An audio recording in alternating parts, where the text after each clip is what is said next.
Are you leaving a project, changing teams, or handing off work to a colleague? Simply sharing a file is not enough if you need someone else to take full control and responsibility of the data.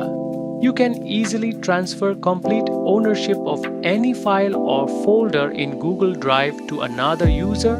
Here is how to do it step by step. First, open Google Drive and select the file or folder you want to hand over. Right-click on the item, hover over Share and click Share from the submenu. If the new owner is not listed under People with Access, type their email address in the add box and click Send. Next, click the drop-down role menu right next to their name that currently says Editor or Viewer. Select the Transfer Ownership option from the bottom of the list. A confirmation box will pop up asking if you want to make this person the owner. Click Transfer Ownership to confirm the change. They will receive an email notification and full primary ownership will be transferred to their account instantly.